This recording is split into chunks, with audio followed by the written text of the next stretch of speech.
Boa tarde a todos. Meus cumprimentos à professora Neuza Bojiquian, professor Sebastião Velasco, aos quais agradeço a gentileza do convite para participar desse seminário. E meus cumprimentos também para os meus colegas de mesa que vão me acompanhar nessa jornada agora à tarde.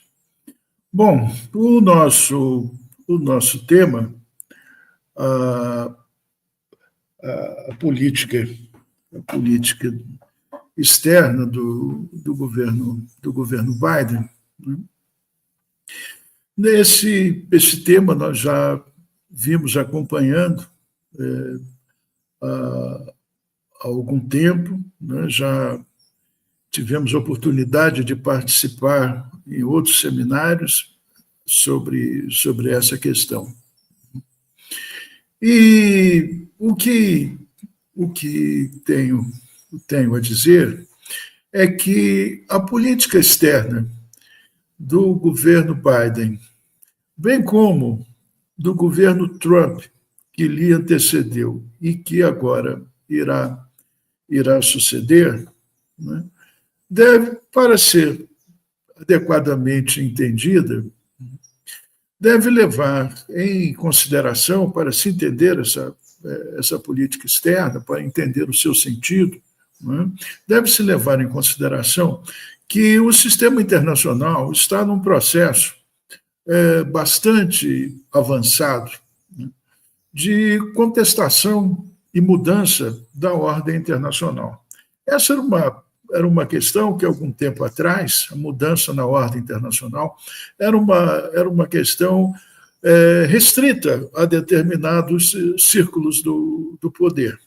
Porém, nos últimos tempos, se tornou, vamos dizer, aberta. Os documentos oficiais do governo norte-americano se referem diretamente a essa questão. Não? Quer dizer, apresentando os Estados Unidos como um defensor da ordem internacional liberal e apontando, né, a concorrente, a competidora China, ladeada com a Rússia, né, como proponentes de uma nova ordem internacional, porém uma ordem internacional calcada, uma ordem internacional baseada no autoritarismo.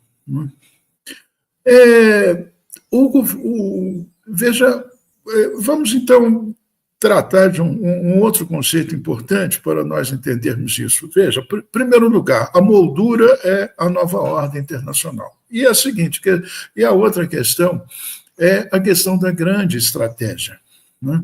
O que é a grande estratégia e o que diferencia a grande estratégia da política externa.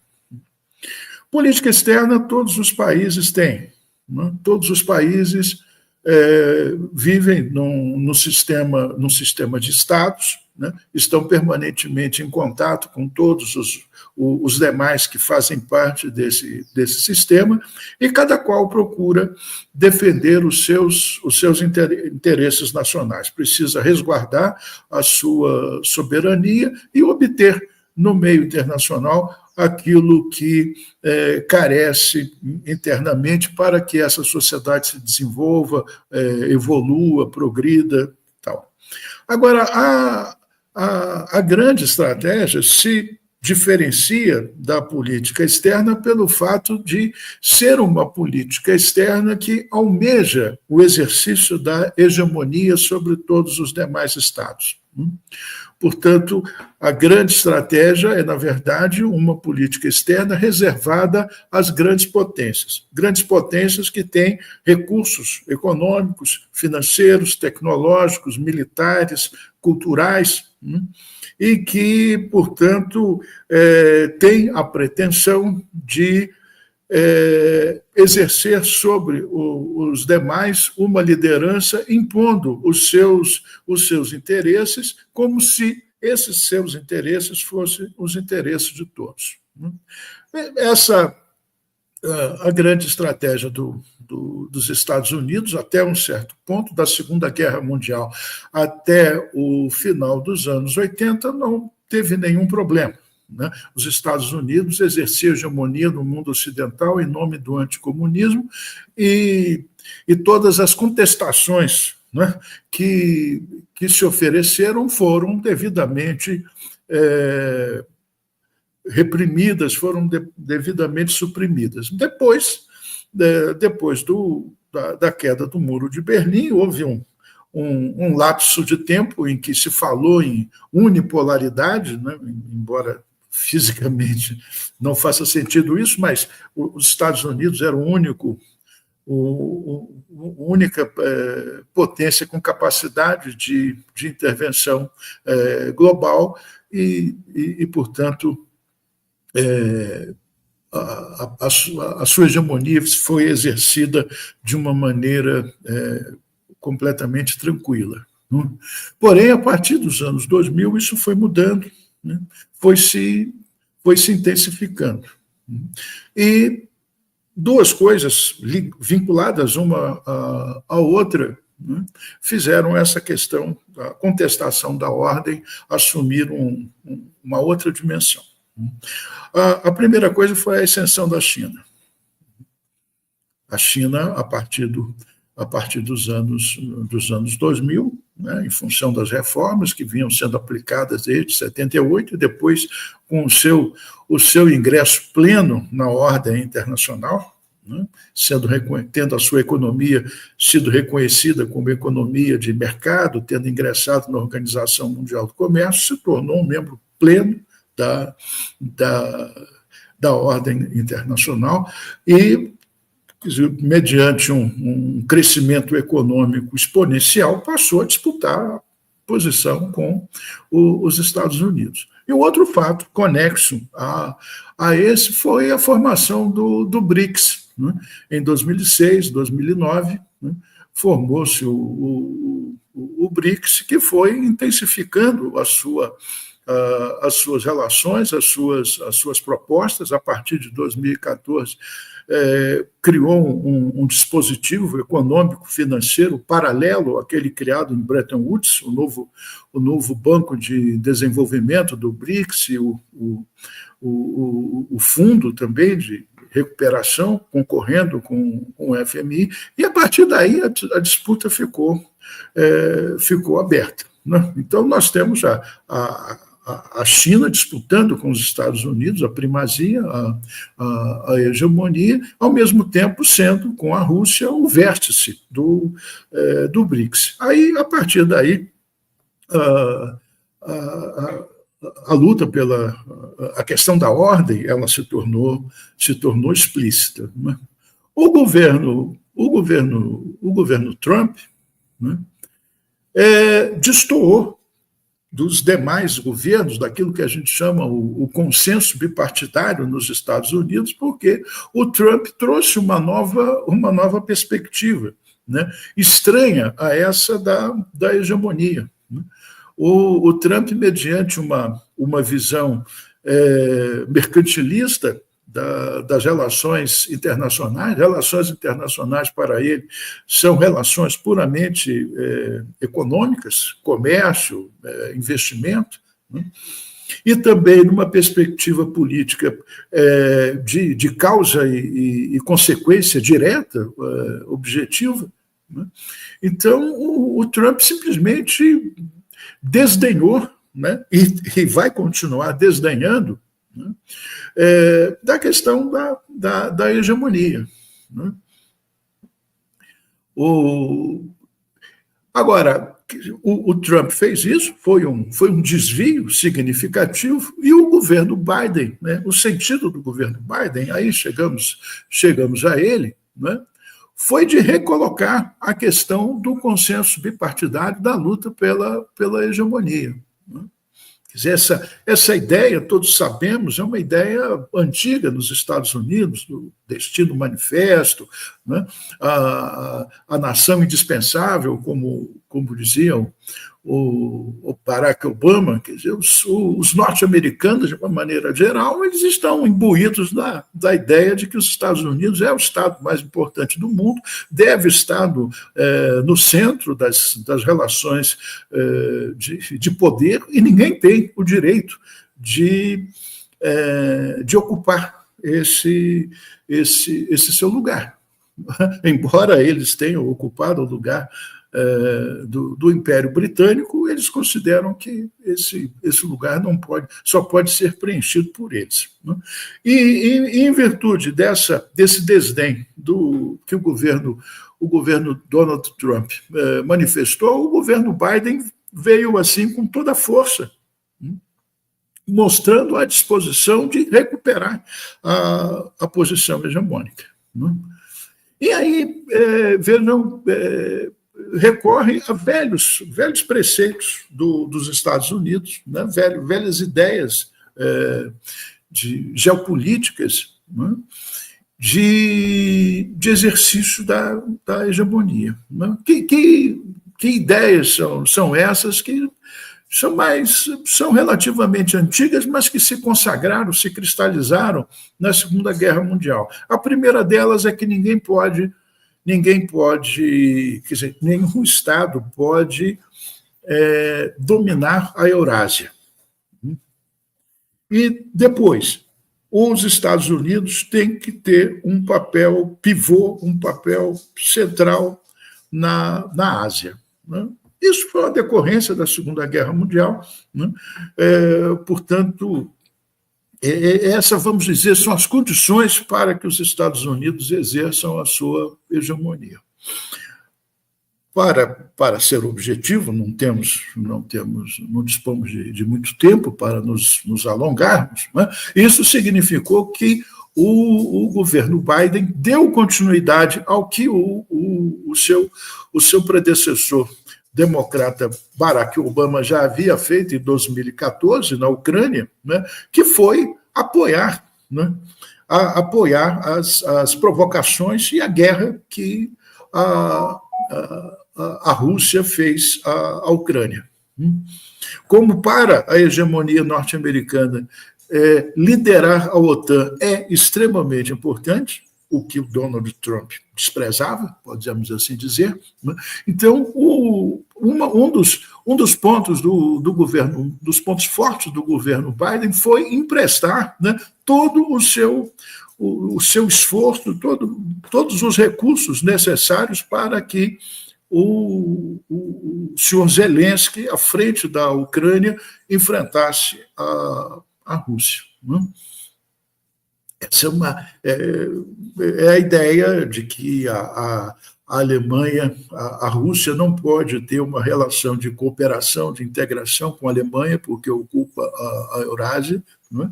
Então, é necessário romper isso, e a Ucrânia aparece aí como uma cunha, né, para separar a Rússia da Alemanha, e a Europa toda aceitou passivamente isso, né?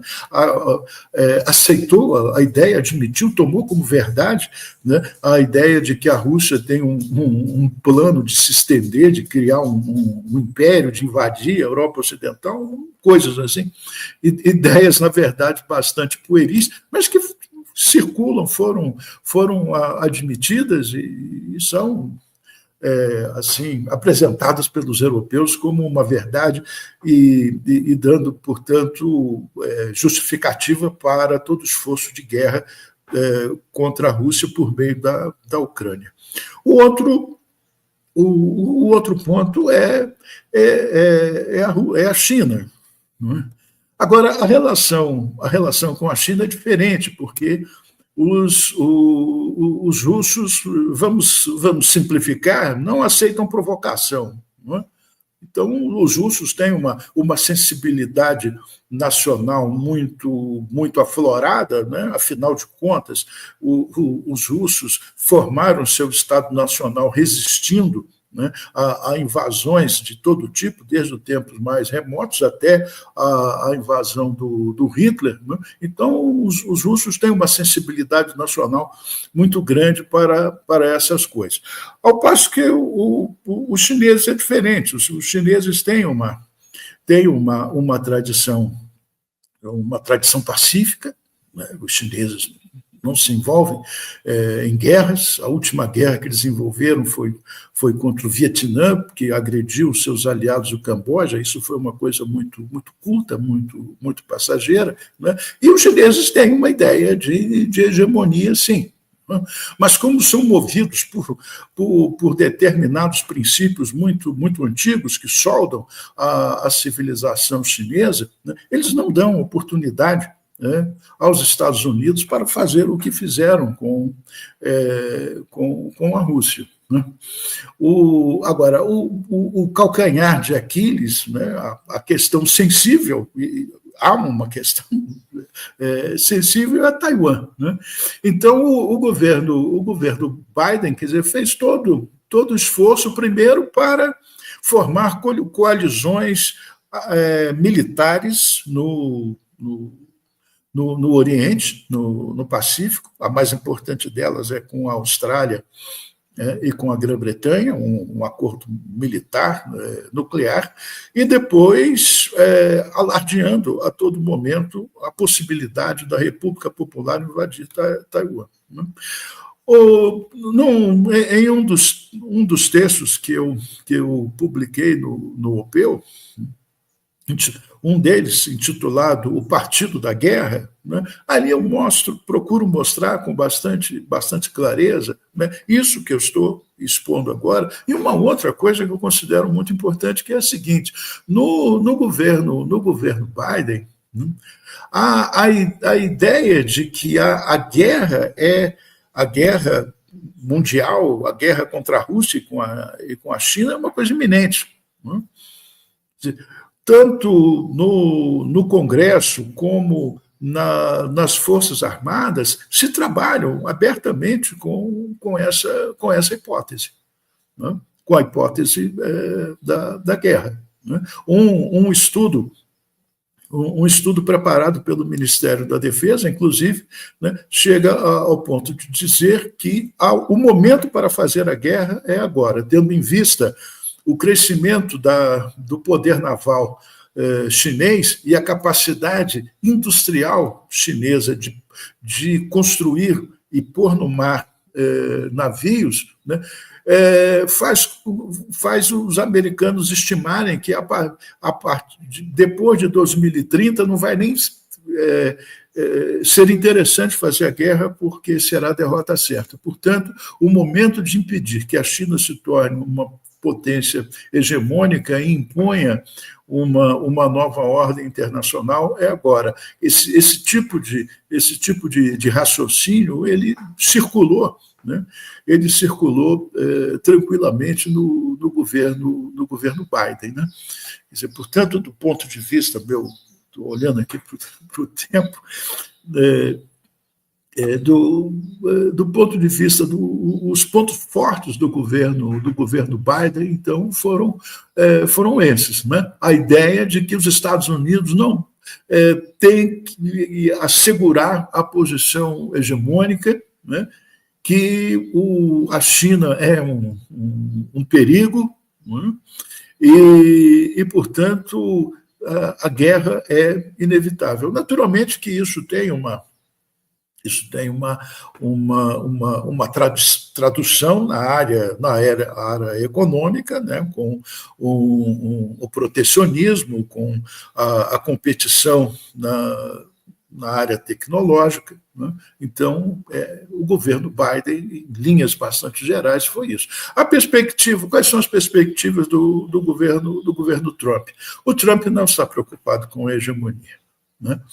Ele está preocupado, sim, de que os Estados Unidos, né, obtenham vantagem sempre em todas as negociações. Isso que ele chama nos Estados Unidos fortes, como era antes. Então, a tendência dele é minimizar a guerra da Rússia com a Ucrânia. Para ele, aquilo não faz sentido. Né?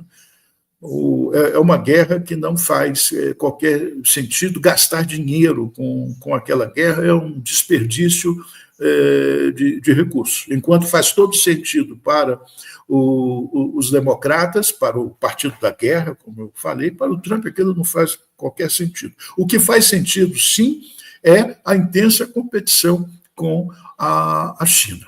Aí sim, aí vale tudo, embora ele não fale em guerra. E é muito interessante, porque a diferença do Trump para o Biden, porque, embora ele atribua, né, à China a responsabilidade por todos os males porque os Estados Unidos está passando, né, ele não faz muita diferença, né, entre a República Popular e Taiwan.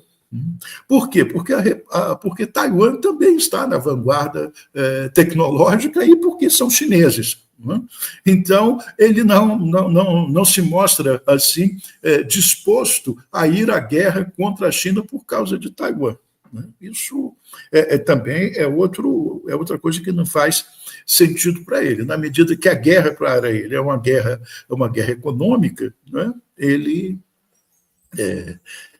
não faz diferenciação entre os chineses do continente e da ilha. Né? E eu assisti atentamente a todas as intervenções, a todas as mesas que aconteceram até agora, até essa, né? Vi estudos muito interessantes e todos esses estudos, né, eles vêm reforçar os estudos, a análise, a reflexão que eu tenho feito a respeito da política externa. Não é? Todas essas... Quer dizer, o que eu vejo por trás, né, de toda essa política, de ideologia, do desempenho eleitoral dos Estados Unidos, é a corrosão da posição hegemônica. Né? Isso aconteceu desde o governo Bush, filho. As ideias neoliberais que começaram a ser aplicadas pelo governo Bill Clinton, ali terminou o pacto do New Deal, o pacto keynesiano, né? O Partido Democrata aderiu ao neoliberalismo. A partir dali, a sociedade norte-americana, que era um modelo da sociedade capitalista bem-sucedida, da sociedade afluente, ela foi se desorganizando. E uma das razões porque temos todas essas ideias e essa adesão às ideias, ao programa do Trump, é a estrutura de renda dos Estados Unidos. Né? A despeito do PIB excepcional que os Estados Unidos têm, a estrutura de renda dos Estados Unidos hoje é de um país do terceiro mundo. É uma concentração de renda absurda. O mal, né, que a globalização neoliberal fez a todo mundo, fez nos Estados Unidos também. Né? E o Trump percebe isso com muita clareza e identifica isso, que a China foi a grande beneficiada. Né? Vale dizer que desde lá do governo Bill Clinton, que a ala direita do Partido Republicano já dizia que a política de globalização era um erro que ela beneficiaria a China. E eles estavam certos, e o Trump, né, na perspectiva norte-americana, obviamente, e o Trump hoje é a reação a isso. Uma reação, naturalmente, já um tanto desesperada, não é? Porque há um processo aí em movimento que pode-se dizer que é irreversível. Né? Os americanos sempre sonharam com a eternidade da sua hegemonia, mas, como bem disse, como bem estudou o historiador britânico Paul Kennedy, a ascensão e queda das grandes potências. A hegemonia é transitória. Né?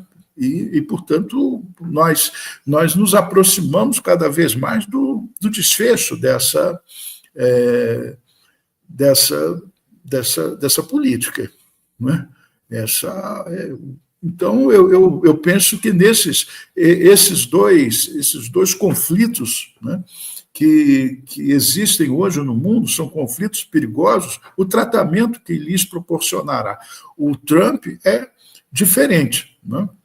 Agora, em relação ao conflito do Oriente Médio, não, porque eu vejo a política dos Estados Unidos para o Oriente Médio, né, mais do que uma política externa. Né? É uma expressão, é uma externalização da política interna dos Estados Unidos. A posição de Israel dentro dos Estados Unidos ela é muito forte. Ela pode-se dizer que há um partido israelense nos Estados Unidos que pega republicanos e democratas. Né? E o Trump sabe disso. Vamos lembrar que ele transferiu a embaixada dos Estados Unidos de Tel Aviv para Jerusalém. Foi ele que inaugurou isso, desrespeitando a resolução da Organização das Nações Unidas, que prevê Jerusalém como uma cidade internacional. Né? E, agora, portanto, em relação a Israel, mais do que o Biden, porque o Biden deu todo o apoio que podia. De vez em quando apresentava aí um discurso pedindo moderação a Israel, mas pedia moderação, mas nunca deixou de enviar recursos e enviar armas, né? Nem de apoiar militarmente com a sua esquadra lá no Mediterrâneo. E o Trump vai continuar dando todo o apoio a Benjamin Netanyahu. Né? Quer dizer, se a guerra, se chegar a um cessar-fogo, se a guerra for interrompida, isso vai ser determinado muito mais pela dinâmica, né, política dentro de Israel e lá no Oriente Médio do que pelo apoio dos Estados Unidos, que esse é completamente incondicional. Né? Bom, eu acho que eu já falei. Já falou bastante. Muito bem.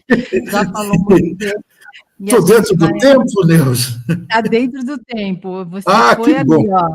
Estava nos acréscimos, mas como eu sou uma juíza séria, eu levei esses acréscimos aí, porque você, de fato, merecia para concluir aí a sua abordagem. Muito obrigada, William. Muito obrigada a você. Eu já passo a palavra aqui agora para o João. Obrigada, João. Fica à vontade. À vontade não, você também tem tempo. Bom, antes de mais nada, obrigado, Neuza, obrigado pelo pessoal.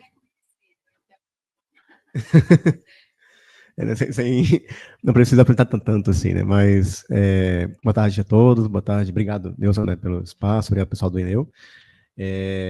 A ideia aqui é a gente falar um pouco, né, sobre esse capítulo que a gente tem visto, inclusive, né, com algumas notícias mais quentinhas, né, mais quentes nas últimas semanas, sobre essa dimensão da competição entre os Estados Unidos, que é especificamente a área de tecnologia. Né? A ideia aqui é trazer alguns insights, algumas ideias também, claro, né, alguns dados que a gente tem coletado, que a gente tem tratado, para desenvolver alguns insights, algumas ideias, né, que a gente pode colocar aqui na roda. De modo geral, né, a gente tem que, quando fala sobre competição tecnológica entre Estados Unidos e China, a gente tem que falar também do contexto geopolítico geral. E é um contexto que inicia, né, inclusive já pegando um pouco a deixa do professor Williams, né, se inicia com o próprio engajamento norte-americano com a China a partir dos anos 90 e 2000, logo depois daquele período de afastamento, né, do governo norte-americano em relação à China na segunda metade dos anos 80, e nesse momento a gente tem então essa política de engajamento que faz parte desse conjunto de medidas, inclusive a própria entrada, né, da China na OMC a partir de 2001, de incluir cada vez mais a China no que a gente chama de uma ordem internacional liberal, inclusive do ponto de vista econômico. Só que, gradativamente, a partir dos anos 2000, particularmente com o governo Bush, depois com o governo Obama I, a gente vê um período de transição em que essa política de engajamento passa a se transformar em uma política de contenção. E isso é visto já no próprio governo Obama I, com a própria política de pivô para a Ásia, e que vai se consolidar a partir do governo Obama II, e a gente tem, então, o governo Trump que consolida essa política de contenção. A gente fala um pouco sobre as questões que vão envolver o governo Trump e o governo Biden, mas, de modo geral, a gente pode dizer que essa é uma continuidade que a gente vai ver nos dois governos, né? O que a gente consegue ver, então, na relação dos Estados Unidos e China, e aqui, claro, na área tecnológica. Só um adendo, né? Quando a gente fala de tecnologia, obviamente é uma miríade de coisas que a gente poderia tratar. Desde questões mais simples, né? Indústrias mais tradicionais, até indústrias de alta ponta. O que a gente foca aqui são as indústrias que a gente pode chamar de comunicação e informação, né, as TICs, pela sigla. Então, a gente pode dizer que, nesse contexto, tanto o governo Trump quanto o governo Biden se caracterizaram, aliás, por uma política que a gente pode chamar de desacoplamento, né? O que seria esse desacoplamento? Seria, basicamente, tornar cada vez mais o setor de tecnologia de informação e comunicação de última geração dos Estados Unidos autônomo em relação ao setor existente na China. Isso se dá, por sua vez, em dois setores principais, né? Pode passar? Desculpa, isso se dá, na verdade, em alguns setores principais. O primeiro deles se dá no setor de semicondutores, inclusive talvez seja um dos setores que a gente mais tem visto nas notícias essa competição sino-americana, mas também a gente consegue ver algo parecido, inclusive afetando também aqui a América Latina, dentre outras regiões do mundo, como a gente vai falar depois, a área de telecomunicações, de inteligência artificial e também um setor um pouco menos conhecido, um pouco menos trabalhado, pelo menos na nossa área, que é o setor de tecnologia quântica, né, ou também computação quântica. Esses setores eles têm sido os principais destaques nessa competição sino-americana, e o que a gente vê cada vez mais, então, uma migração de uma política de contenção que se dava especialmente na área militar e comercial, a partir do governo Obama I, e que migra cada vez mais para a área de tecnologia de ponta. Nesse sentido, vale a pena a gente citar alguns dados, né, que mostram essa correlação de força, a gente pode colocar assim, entre os dois países em cada um desses setores. Pode passar. Em primeiro lugar, a gente pode dizer que no que se refere ao setor de chips e semicondutores, existe ainda um gap relativamente grande. Antes de falar sobre isso, né, é importante dizer que, pegando dados de modo geral, se a gente for pegar aqui a área de tecnologia em termos de investimento em pesquisa e desenvolvimento, a gente consegue ver claramente um distanciamento dos Estados Unidos e China, um isolamento, né, sino-americano em relação ao restante dos países desenvolvidos. E também a gente vê que, apesar dessa importância, né, uma relativa superioridade norte-americana, ainda assim isso tem sido deslocado de maneira bastante relativa, né? A gente consegue ver que existe praticamente uma política de catch-up da China em relação aos Estados Unidos. Pode passar? Agora, no setor de semicondutores, é um setor que a gente vê, como eu falei, o setor um dos mais quentes, né, nessa disputa. É um setor que a China ela está ainda bastante atrasada em relação não somente aos Estados Unidos, mas também aos demais países desenvolvidos. A gente consegue ver isso tanto pela fatia de mercado que as empresas norte-americanas ainda detêm a nível global, quanto também outros aliados norte-americanos, especialmente Taiwan, Japão e a Coreia do Sul. Inclusive, é nesse momento, né, nessa área que a China tem talvez uma das suas maiores desvantagens. Afinal de contas, não somente tem um papel ainda não tão relevante na divisão internacional do trabalho, quanto também fica com as partes de menor valor agregado. Pode passar? No entanto, a coisa muda um pouco quando a gente vai para outros setores. E talvez um dos setores que a gente mais consegue ver esse crescimento chinês é o setor de telecomunicações. E aí a gente tem o caso, principalmente da Huawei e da ZTE. as principais empresas que lideram o mercado, inclusive a Huawei sendo a líder do mercado de telecomunicações, sendo um dos setores o de 5G. A gente conseguiu, inclusive, ver parte dessa questão na relação com o Brasil e toda a disputa sino-americana em relação à implementação da tecnologia 5G aqui no país. Pode passar? A gente também consegue ver um outro dado, né, dessa liderança do setor de telecomunicações pela própria venda de smartphones também, por parte das empresas chinesas. Pode passar? E a gente também consegue ver uma questão mista, né, no setor de inteligência artificial. Por um lado, em termos de investimento em pesquisa, a gente consegue ver já uma participação muito importante da China, inclusive novamente essa política, né, de alcançar os Estados Unidos em termos de pesquisa na área de inteligência artificial. Porém, pode passar, a gente também consegue enxergar um outro setor, um outro fenômeno, que é ainda uma predominância de capital privado norte-americano no setor de inteligência artificial. Então, nesse sentido, a China, ainda que seja o segundo país que mais investe na área de inteligência artificial, ainda possui um gap relativamente significativo com relação aos Estados Unidos. Pode passar? Mais um gráfico que a gente vai ter agora sobre essa área de inteligência artificial, também aí demonstrando esse gap ainda presente, né, embora menos do que antes, talvez. Quer dizer, um gap ainda bastante relevante entre Estados Unidos e China. Pode passar? E a última área, que é a área de patentes na tecnologia de computação quântica, também a gente vê uma política de desenvolvimento chinês, inclusive em relação aos Estados Unidos, em algumas áreas, principalmente na área de desenvolvimento de softwares. Então, o que é que isso tudo quer dizer?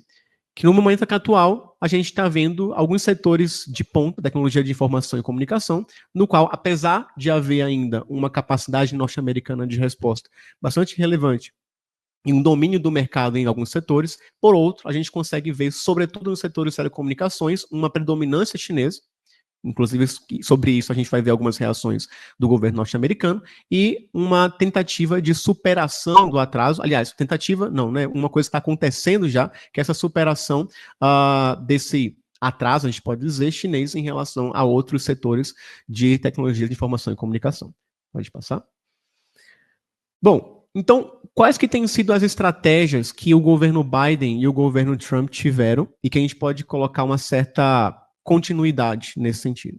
Em primeiro lugar, a gente pode dizer que existem 4 estratégias principais. A primeira delas, e a que mais a gente consegue ver, inclusive nos veículos de imprensa, é a estratégia de limitação de exportações, sobretudo de componentes norte-americanos, para empresas chinesas. Uma outra estratégia que a gente tem visto cada vez mais, novamente, né, a gente conseguiu ver isso no caso da Huawei, aqui no Brasil, foi uma pressão norte-americana, tanto internamente quanto externamente, para impedir um aumento dos fluxos de investimento de empresas de telecomunicação da China.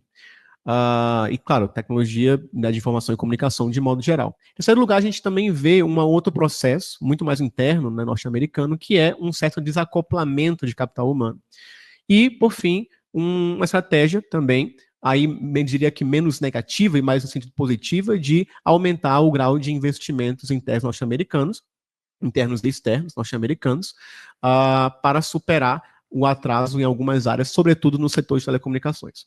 Então, com relação à limitação de exportações, né, a gente tem visto, desde o governo Trump, uma série de medidas legislativas que têm se focado em restringir a possibilidade, na exportação, aliás, de componentes produzidos nos Estados Unidos, sobretudo na área de semicondutores. Então, existem diversos componentes tecnológicos em microchips que são de fabricação norte-americana, e a estratégia norte-americana desde o governo Trump, e que continua com o governo Biden, e se acirra até ainda mais no governo Biden, é a de limitar esses componentes e, consequentemente, tentar sufocar o setor de produção de semicondutores chineses, que, como a gente viu até há pouco, é ainda um setor bastante dependente inclusive de capital norte-americano, tecnologia norte-americana.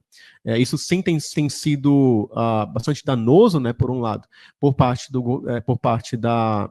para o governo chinês, para a economia chinesa na área de semicondutores, mas também tem forçado uma nova tentativa por parte do Estado chinês de conseguir superar esse atraso, que ainda é relativamente grande. No que se refere aos investimentos chineses, a segunda estratégia, a gente vê que o principal setor afetado é o setor de telecomunicações. Enquanto, no que se refere à estratégia de exportação, de limitação de exportação, o setor mais alvo, né, privilegiado, é ainda o de semicondutores. No que se refere à limitação, à restrição de investimentos, o setor principal é o de telecomunicações, sobretudo na comunicação 5G. Então, o que é que tem sido feito? Novamente, tanto no governo Trump 1, quanto depois no governo Biden, a gente vê uma série de medidas para limitar a possibilidade, né, a capacidade de empresas chinesas de investirem, de realizarem investimentos diretos na área de infraestrutura de telecomunicações, especialmente 5G, nos Estados Unidos. Nesse sentido, a gente consegue ver tanto um aumento de legislações que tem como objetivo passar, né, impedir, aliás, que empresas consigam investir nesse setor, empresas que são consideradas como danosas à segurança nacional, como também a gente vê uma utilização cada vez maior da chamada List of Entities, né, a lista de entidades que o governo Biden tem utilizado para mirar alguns alvos específicos, alguns recipientes específicos desses investimentos chineses, inclusive diminuindo também o grau de aquisições e fusões de empresas chinesas nos Estados Unidos. Por fim, né, um elemento que a gente vai ver aqui é o que a gente pode chamar de um desacoplamento humano. De modo geral, o que é isso? Seria uma limitação, não somente na área puramente comercial, mas também na área de capital humano, ou seja, de maneira bem simples, né, a limitação da entrada de pesquisadores e também de estudantes chineses.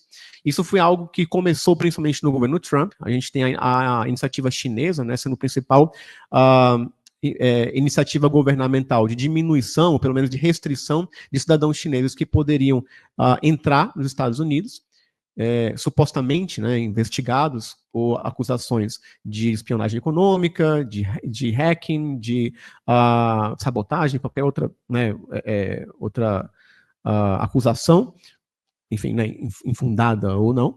E a gente, embora essa iniciativa tenha acabado com o governo Biden, ainda assim, essa proposta de desacoplamento do capital humano, ela continua. A gente vê, inclusive, em 2022, uma série de vistos, né, milhares de vistos que são negados por parte de pesquisadores e estudantes chineses. Por fim, a quarta proposta, né, o quarto elemento que a gente vê no governo, tanto no governo Biden quanto no governo Trump, e aqui eu acho que vale apenas uma ressalva, né, talvez até fazendo uma ligação com o que o professor Williams colocou anteriormente. Aqui talvez seja o principal ponto de discordância, de divergência dos dois governos. Por um lado, a gente viu uma aposta muito maior do governo Trump em medidas de restrição, tanto na área de investimentos, mas sobretudo na área de comercial, inclusive muito próximo daquela política geral de não somente conseguir manter um avanço em áreas de tecnologia, de informação e comunicação, mas também ligado a toda essa política comercial de reduzir o déficit da balança comercial norte-americana. Então, o que a gente vê no governo Trump é essa proposta de manter restrições na área de comércio e investimentos, o que é um tanto diferente do governo Biden. Isso não quer dizer que essas medidas não são próprias também do governo Biden, pelo contrário, elas continuam, e algumas delas, inclusive, são aumentadas, né, dobrada a aposta em alguns casos, sobretudo no setor de telecomunicações, porém, a gente vê que no governo Biden tem uma modificação para um foco cada vez maior em investimentos. A gente vê tanto um foco, né, na construção de investimentos públicos. Já no The American Jobs Plan, né, no plano Biden para a criação de empregos, logo no início do seu governo, já havia um setor destinado para infraestrutura de telecomunicações na área digital, e isso é visto gradualmente ao longo do seu governo, inclusive em uma outra proposta de plano de investimentos, que é o Chip and Science Act. A mesma proposta, né, a mesma lei que tem sido criticada pelo governo Trump e tem inclusive sido ameaçada pelo governo Trump de ser eliminada logo no seu primeiro dia. Seria um programa de investimentos, bipartidário, inclusive, que destina 280 bilhões de dólares para a autonomia norte-americana na área de semicondutores, de computação avançada e também no setor de telecomunicações. Por outro lado, a gente também vê uma proposta de investimentos não somente interno na economia norte-americana, mas externamente, sobretudo nos seus aliados, e aqui, né, o conceito de Ásia-Pacífico, que já é criada durante o governo Obama, né, que já é, aliás, intensificada durante o governo Obama no pivô para a Ásia, ele é retomado e também expandido com um foco na região do Indo-Pacífico. Então, a gente consegue ver duas principais medidas que, claro, vão se destrinchar em vários outros programas. O primeiro é o Indo-Pacific Strategy, que é um programa de investimentos na área do Indo-Pacífico, nos aliados norte-americanos, em diversos setores, inclusive de telecomunicações, que, como a gente viu, é o setor em que os Estados Unidos ainda está em atraso em relação às empresas chinesas. E também a gente vê um outro programa, e o que é interessante desse programa é a parceria que se tem, não somente o fato de ser um programa norte-americano, mas ser uma parceria dos Estados Unidos com outros países envolvidos, do G7, anunciado inclusive esse ano, que é o Partnership for Global Infrastructure and Investment.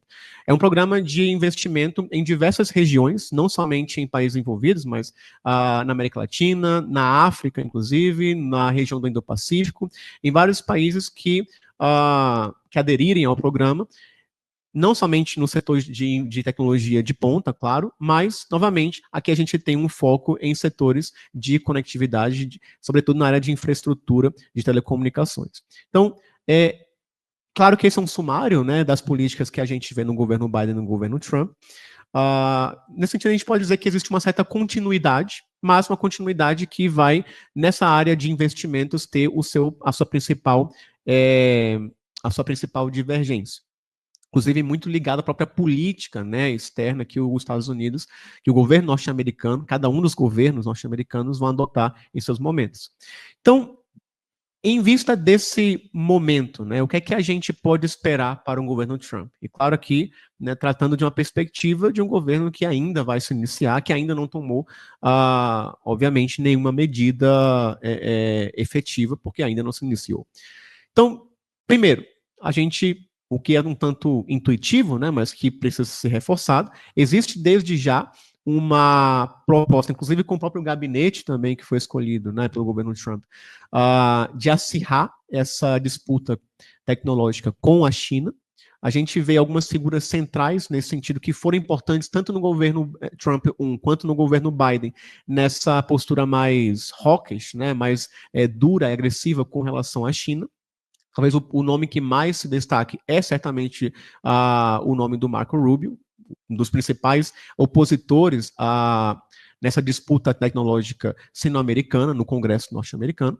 Mas, ao mesmo tempo, a gente vê outros atores se destacando aí, como, por exemplo, o próprio Jameson Greer, que foi um dos principais arquitetos dessa política mais restritiva comercial norte-americana em relação à China, e também o Michael Waltz, como National Security Advisor, também uma figura que, embora não tenha um peso econômico tão grande, mas uma figura que tem essa postura mais agressiva em relação à China. Por outro lado, a gente também consegue ver uma proposta cada vez mais parecida com o governo Trump 1. A gente vê isso em várias questões. A primeira, talvez a que mais se destaque, é como a gente acabou de falar, né, como a gente acabou de ver, essa agressividade do governo Trump em relação ao Chips and Science Act, ou seja, essa ideia de que essa disputa tecnológica com a China deve ser vencida na base do aumento de tarifas de importação e também pelas restrições comerciais e de investimento de capitais chineses. Ao mesmo tempo, também a gente vê uma possibilidade de crescimento para outras áreas que, embora sejam de domínio norte-americano, ainda precisam ter alguns investimentos, ainda não tem programas de investimento tão arrojados quanto em outros setores, como a área de inteligência artificial. Também um outro setor que tem sido apontado pelo governo norte-americano, pelo Trump em sua campanha, é o setor de criptomoedas. E também a gente poderia colocar aqui que setores como até mesmo tecnologia quântica podem vir a ser setores que os Estados Unidos aumentem o seu programa de investimentos. Novamente, ainda assim a gente não vê uma preocupação por parte de um futuro governo Trump em aumentar a quantidade de investimentos privados e públicos, sobretudo públicos norte-americanos internamente, como forma de se sobrepor nessa disputa tecnológica com a China. Diria que, de modo geral, é isso que marca, né, os dois governos. Claro que a gente tem que analisar essas duas posturas a partir dessa dimensão mais estrutural também. Claro, também a dimensão interna, que é importante, né, os constrangimentos e oportunidades que ambos governos tiveram e que o governo Trump vai ter a partir de 2025, mas também a gente tem que ver isso a partir do ponto de vista estrutural mais amplo, né, como sendo duas propostas, duas estratégias de lidar com esse alcance que a China tem desenvolvido nos últimos anos. E aí, claro, né, se centra, inclusive, nessa discussão de até que ponto o governo Trump, ele, de fato, tem uma proposta para se opor, né, para manter a hegemonia norte-americana, ou apenas uma resposta meramente reativa em relação ao que foi a política externa do governo Biden. Então, é isso. Obrigado.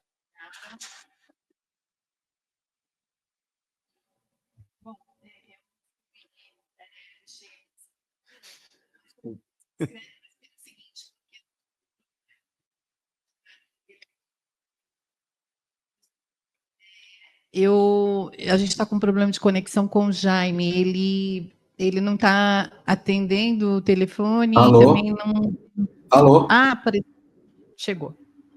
Não, estava conectado aqui, conectadíssimo. Ótimo, perfeito. O que eu fiz foi deixar durante a apresentação dos colegas. Maravilha. O celular no modo avião, porque ele é conectado com o meu computador. Então foi isso. Bom, então, por favor.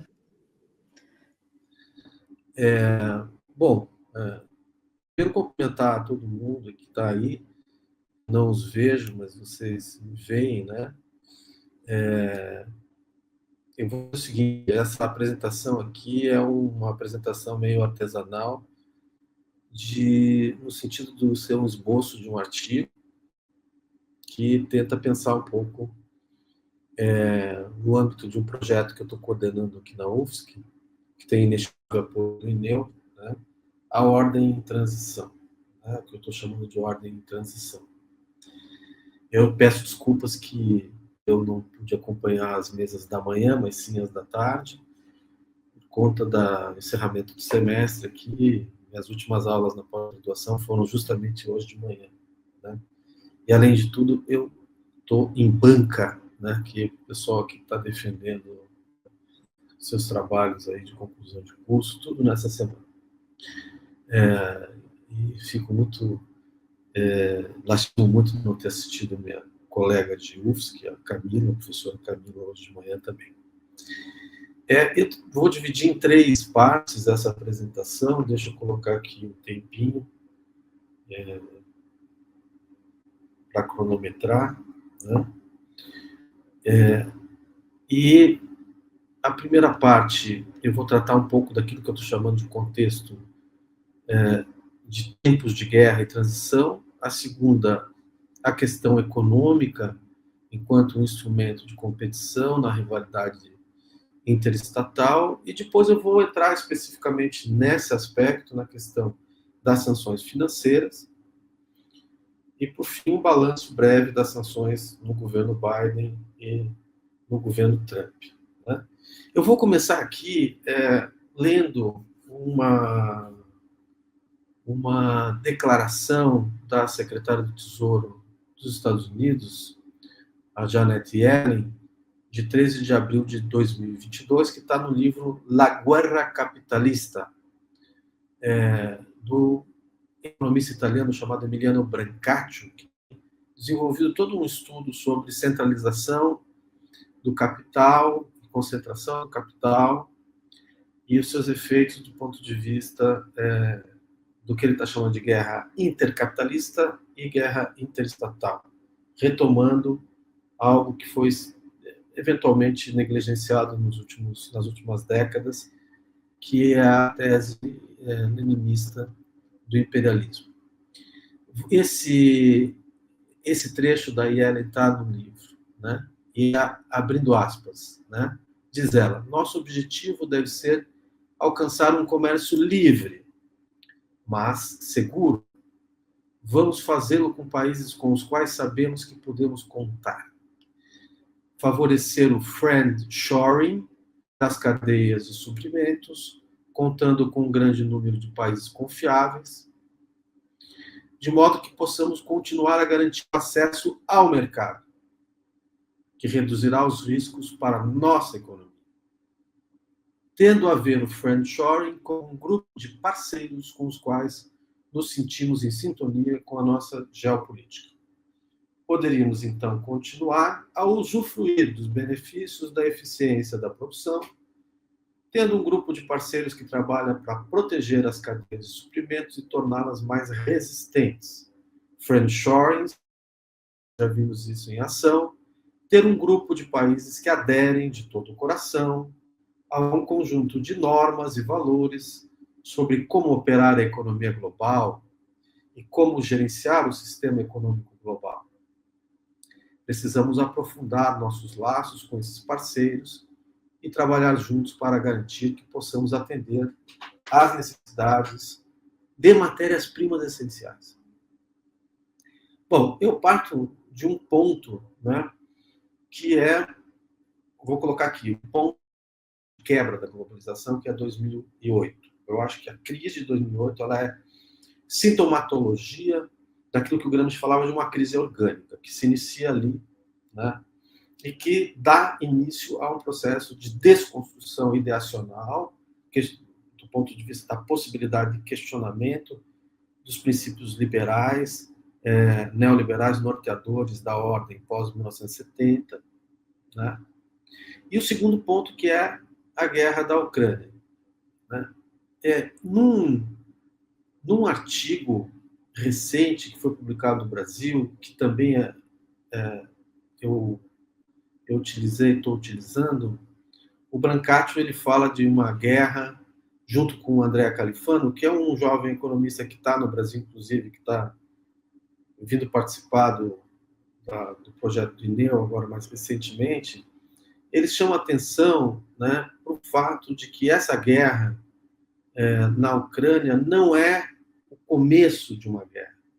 Ela é o sintoma, né, de um processo de rivalidade, de intensificação da rivalidade intercapitalista e interestatal, que já vem desde o momento em que a China passa a desafiar, né, o poder americano, principalmente no campo econômico, quando ela deixa de ser um país meramente exportador de mercadorias e passa a ser um país exportador de capital.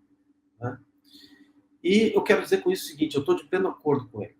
Né? Inclusive, antes de ontem à noite, um orientando meu defendeu o trabalho aqui, utilizando modelos econométricos para pensar a questão dos determinantes do investimento externo chinês.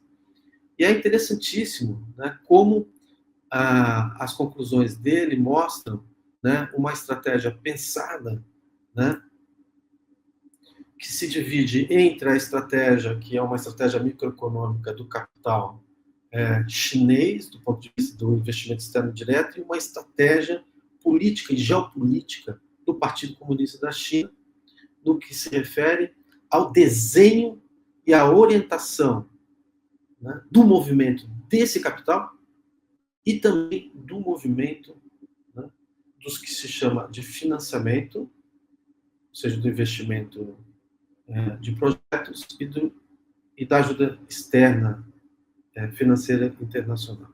Né?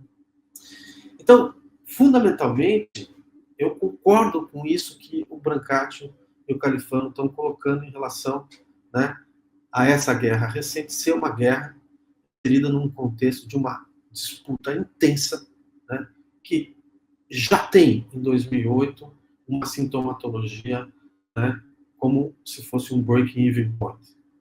ponto de queda. Mas eu tenho uma questão para dizer o seguinte, do ponto de vista da análise concreta, a guerra da Ucrânia é importante, porque ela é, embora uma continuidade, ela é um ponto de geração ou de intensificação na utilização de determinados instrumentos econômicos de guerra.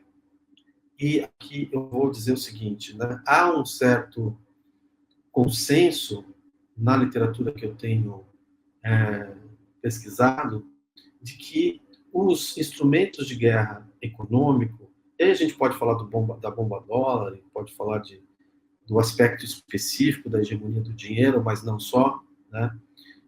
Podemos falar do neoprotecionismo agressivo, trampista, a partir de 2018, né, com medidas tarifárias que escancaram a falência do discurso liberal da globalização, mas a gente também pode falar de todo um conjunto de instrumentos que afetam, né, a dinâmica de pagamentos internacionais. E esse ponto me interessa especificamente. Então, a guerra da Ucrânia, ou a guerra na Ucrânia, né, o conflito, ele bota, né, de uma maneira mais intensa em teste a governança financeira internacional.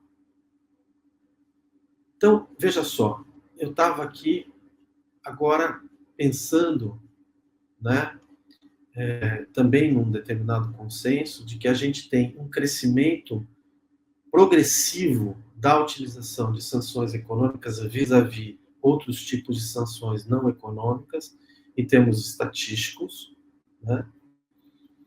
Mas a gente também está tendo um crescimento das sanções financeiras vis-à-vis as sanções econômicas. E uma utilização crescentemente conjunta de sanções econômicas e não econômicas, financeiras e econômicas, né? É importante a gente ter em conta o seguinte, existe na utilização dessas sanções um padrão recente, que é sancionar terceiros, né? Eu poderia chamar de uma colateralização crescente do processo de sanções, né? Eu vou aqui também me permitir fazer uma breve referência, lendo o parágrafo de um artigo muito instigante que eu descobri agora, produzido pelo staff do Banco Central, do Federal Reserve dos Estados Unidos. Um artigo bem recente, né? Em que eles tratam da questão do SWIFT e das sanções financeiras. É um artigo qualitativo e que foge ao padrão dos artigos desse staff que focalizam mais em aspectos macroeconômicos de política monetária, né? O que mostra também, o que denuncia também a importância do tema, né, no meio do mainstream econômico e como esse tema se relaciona, né, à gestão da política monetária. Não é um tema exógeno. Então, assim, abre aspas, quando as sanções envolvem mercadorias comercializadas, elas são relativamente fáceis de entender, né? Por outro lado, as sanções financeiras envolvem fluxos de fundos que ocorrem por meio de redes de bancos e instituições financeiras. As sanções financeiras geralmente restringem a capacidade de entidades, países, empresas ou até mesmo indivíduos sancionados de comprar ou vender alguns ativos financeiros. As sanções também podem ser impostas aos serviços de custódia. Né? Por exemplo, agora abro aspas aqui, fecho um interregno nas aspas. Né? Por exemplo, né, congelando reservas cambiais de entidades soberanas do sistema internacional, como a gente viu recentemente depois da guerra da Ucrânia, mas também com a Venezuela, né? Que se referem, portanto, voltando a serviços de custódia, se referem à capacidade das entidades de armazenar ou gerenciar os ativos financeiros da entidade sancionada. Outros serviços financeiros, como orientação financeira ou gerenciamento de patrimônio, também podem ser incluídos. Então, veja só, as sanções financeiras elas têm se concentrado, né, na restrição a dois aspectos. Um, ao acesso à infraestrutura dos pagamentos internacionais e aos ativos. Eu vou chamar com uma certa liberdade, porque não tem rigor conceitual, mas eu vou chamar essa infraestrutura comunicacional do sistema de pagamentos de infoestrutura de pagamentos. Eu acho que é algo interessante para ser desenvolvido. Né? Pensar nessa infoestrutura de pagamentos, que envolve, percebam, que envolve uma dimensão que é uma dimensão material e física, né? Esses dados são transmitidos através de cabos, e esses cabos têm donos, cabos submarinos, né? E também envolve instituições. Aí entra a questão, por exemplo, do SWIFT. Né? Vamos pensar um pouco a questão do SWIFT, né?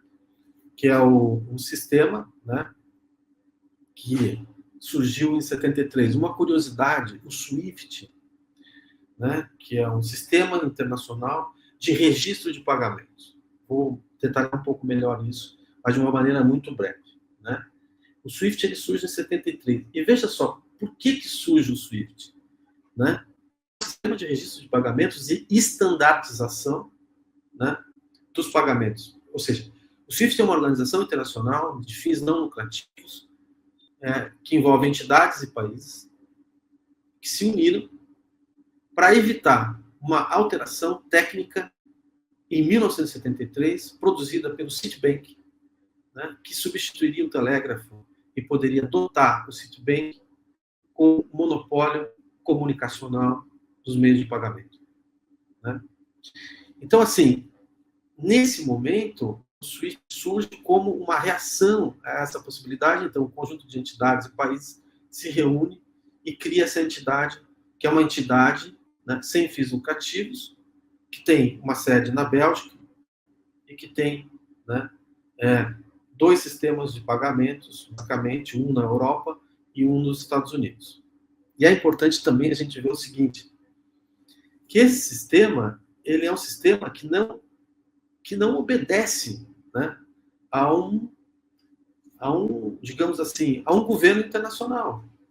Ele é um sistema de governança que surge como uma resposta do mercado e, ao mesmo tempo, ele tem uma inter-relação com o conjunto das entidades soberanas.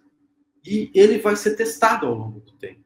É um sistema que otimiza, cria maior segurança, cria, digamos assim, é muito mais ágil do que o Telex, que era o sistema que vigorou a partir de 1930 em diante, né? Mas ele é um sistema que ele tem, né, uma governança basicamente estabelecida por um conselho, né, ele tem os seus participantes, e dado, né, que é um sistema nodal. O que significa isso? Ele é um sistema na infraestrutura que, se ele colapsa, vai todo mundo para o brejo.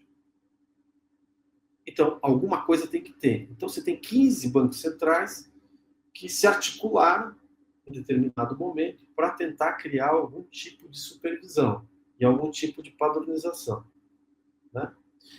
Eu vou ser bem breve e dizer o seguinte, é muito interessante olhar que a história das sanções financeiras, daquilo que eu estou conseguindo estudar um pouquinho, as sanções financeiras, elas vêm, por exemplo, desde os anos 50, depois da Segunda Guerra Mundial, né, no caso da Coreia do Norte, que foi nos anos 50, o caso do Chile, entre 70 e 73, o Chile sofreu, durante o governo Allende, sanções financeiras. Basicamente, sempre os Estados Unidos estão por trás das sanções, né? Porque 60% da dívida do Chile era com os Estados Unidos. Né?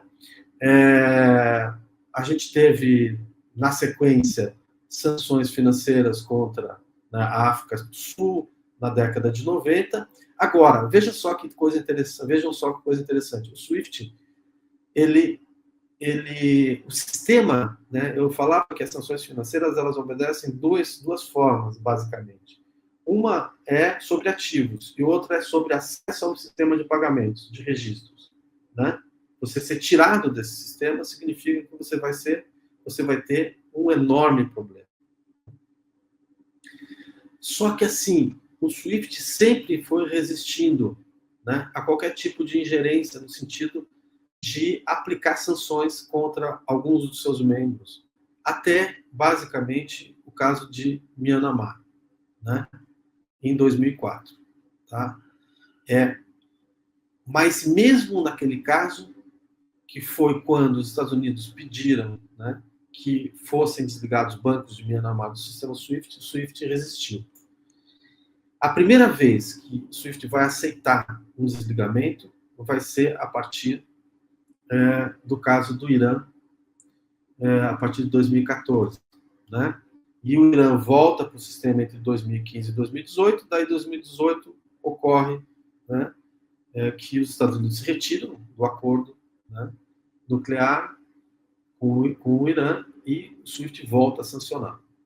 Agora, perceba, as pressões dos Estados Unidos, as próprias pressões dos Estados Unidos acabaram por levar o SWIFT, que anteriormente tinha uma concentração, né, das suas informações, dos registros nos Estados Unidos, a dividir esses registros entre Estados Unidos e a Europa, em 2 centros, na Suíça e na Holanda, como um mecanismo de tentar, de alguma maneira, né, resistir ao padrão histórico e repetitivo de interferência dos Estados Unidos, ou de solicitação dos Estados Unidos para que desliguem seus membros. Né? Eu tenho feito um histórico, né, também da criação de mecanismos internos do governo americano, a partir principalmente de 1989, com as leis que eles passam a adotar de combate à lavagem do dinheiro e de financiamento do terrorismo, né? De como essas leis acabam por afetar também o sistema de regulação internacional e, consequentemente, produzir, né, uma forma de governança intrusiva internacional capaz de capturar esse sistema de pagamentos e fazê-lo trabalhar para os seus interesses. Né? Aqui tem algo mais complexo, que é, à medida que o sistema, principalmente a partir de 11 de setembro, né, a partir do momento que os Estados Unidos intensificam, né, a pressão regulatória internacional, isso gera também um processo de concentração maior bancária, né, em termos de correspondentes bancários, que é a outra parte da dinâmica dos pagamentos internacionais. O SWIFT é um meio de registro de pagamentos. Agora, existe todo um sistema de instituições que fazem a intermediação e a compensação. É o que se chama de clearing houses, né? Ou casas funcionam como casas de compensação. Né? E esse sistema de pagamentos é feito por correspondentes bancários. À medida que todo o processo regulatório de lavagem de dinheiro e de combate ao financiamento do terrorismo interno dos Estados Unidos se internacionaliza, ou seja, utilizando novamente uma linguagem gramsciana, que esse Estado se internacionaliza, que o Estado americano se internacionaliza através desse processo regulatório, né? À medida que isso acontece, isso cria aumento de custos de transação e centraliza mais o sistema de realização dos processos de transmissão de informação. Consequentemente, isso vai gerar o quê? A centralização também, uma diminuição do número de bancos que podem e operam, né, porque têm capacidade, o processo de compensação cross-border, ou seja, transfronteiriço. E isso é interessantíssimo para a política externa dos Estados Unidos, porque esses bancos geralmente têm uma preponderância porque são bancos americanos. E 2, à medida que você concentra esse sistema de pagamento, você pulveriza, mas você concentra em instituições, você faz com que você tenha um maior controle sobre esse sistema. O sistema fica mais fácil de ser capturado. Né? Agora, vou só... eu sei que meu tempo aqui está evoluindo e eu ainda queria tratar basicamente da parte final, que é as sanções Trump e Biden, rapidamente. Mas eu vou dizer o seguinte, esse processo que passou a funcionar, ou seja, a eficácia da ação dos Estados Unidos sobre o SWIFT, se dá a partir do Irã e se intensifica e se escracha né, no caso russo. A partir da guerra da Ucrânia, são 10 bancos russos que são desligados do sistema SWIFT, mais alguns bancos bielorrussos, né? E é interessante observar que isso tem uma dialética internacional. Qual é essa dialética? É uma reação internacional a isso. Isso gera o que a gente chama de ações inintencionais, né? E essas ações inintencionais produziram, né, o surgimento, por exemplo, em 2014, do System for Transfer of Financial Messages, ou seja, de um sistema próprio russo de transmissão de informações. Em 2019, né, a França, a Alemanha, Reino Unido criam um instrumento especial chamado Instrument in Support of Trade Exchange, para facilitar algum tipo de transação com o Irã. É um veículo especial, tá? Que entrou em operação. Em 2015, a China lança o CIPS, né? Que é o seu sistema próprio de registro de informações. Todos os sistemas utilizam o standard SWIFT, né? O que facilita, né, conectar o sistema SWIFT, né, com esses sistemas e, portanto, driblar instituições, a restrição a entidades, instituições e entidades soberanas do acesso ao sistema de pagamentos internacionais. Isso deixa o governo dos Estados Unidos, obviamente, enlouquecido. E uma coisa também interessante, em 2001, a Índia criou um sistema que é o Structured Financial Messaging System. Ele é um sistema interno. Ele não é um sistema cross-border, mas ele permite que a gente tenha, né, o que assim, é apenas uma hipótese, uma expertise, né? Uma expertise interna. Então, você tem Índia, você tem Rússia e você tem China. Você tem, dos BRICS, 3, né, países que desenvolvem sistemas próprios. 2 cross-border e 1, né, ainda intra-fronteiras, mas que pode ser interligado a esse sistema cross-border desses outros países. Tá? E, por final, vou finalizar aqui, né, minha intervenção. Eu fiz algum levantamento para esse artigo do comportamento das sanções financeiras relativamente aos governos Trump e Biden. Né? Então, segundo alguns dados levantados, a administração ela supera o número de sanções financeiras da administração Trump e o número de pessoas e entidades sancionadas da China. No primeiro caso, é fácil de entender, porque posto que é justamente durante a administração Biden que o conflito entre a Rússia e a Ucrânia se acirra. Sendo que as sanções financeiras e a bomba dólar foram largamente utilizadas a partir desse momento. A administração Trump, por exemplo, sancionou, pelos dados que eu estou levantando, tem que levar em consideração que esses dados precisam ser checados, precisam ser, né, trabalhados de forma mais rigorosa. Sancionou 216 chineses e 259 entidades chinesas. Já a administração Biden inseriu mais de 432 chineses e 412 entidades chinesas. Há, portanto, uma duplicação de número de sanções no governo Biden. Né? No caso de pessoas sancionadas, os números comparativos de Rússia, Irã, Coreia do Norte, Hong Kong e Venezuela são os seguintes. Rússia, 6 durante o governo Trump e 171 Biden. Irã, 91 durante o governo Trump e 120 durante o governo Biden. A Coreia do Norte foi mais sancionada durante o governo Trump do que o governo Biden.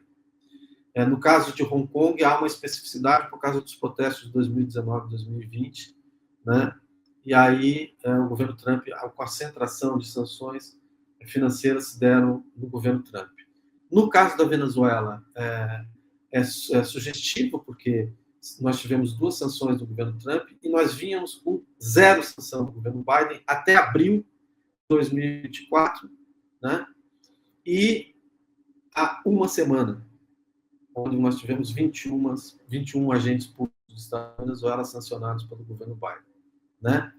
Então, fica mais ou menos evidente, no caso específico venezuelano, que as sanções financeiras abril, no âmbito econômico, portanto, elas estão inseridas no contexto da prévia eleitoral do país, com o intuito de interferir no ambiente político venezuelano. Então, cabe ressaltar que na administração Biden cresceram as sanções colaterais, isso é importante, contra pessoas que estabeleceram relações com países sancionados, em especial no nexo Rússia e China. É assim que 29% dos chineses sancionados na administração Biden entraram na lista por conta de terem desenvolvido alguma relação com a Rússia. O crescimento das sanções de Biden sobre o Irã se dá a partir dos ataques do Hamas em 7 de outubro de 2023. Também nesse caso, coincidentemente, as sanções colaterais em números, estou falando aqui, né, contra os chineses, aumentam as sanções colaterais contra os chineses em função dos vínculos de comércio do petróleo com o Irã.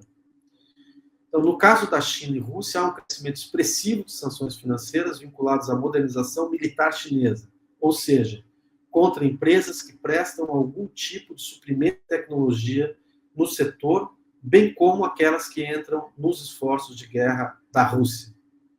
No caso chinês, o número de sancionados relacionados aos esforços de modernização militar praticamente dobraram na administração Biden. São sanções contra empresas chinesas que, em especial, se relacionam à produção de semicondutores e melhoramento de supercomputadores e equipamentos em geral para o complexo militar. Eu consegui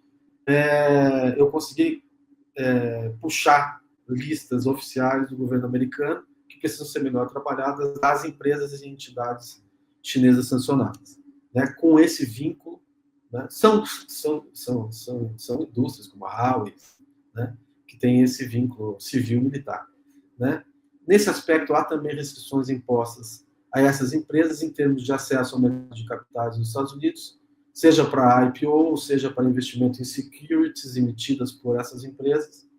E é lógico perceber que esse tipo de, que a gente chama de financial statecraft, inibe tanto os traders e brokers de fazerem negócio com títulos de empresas chinesas e tem um objetivo fundamental do governo americano de ir cercando o capital chinês pela via do bloqueio ao crédito e financiamento internacionais.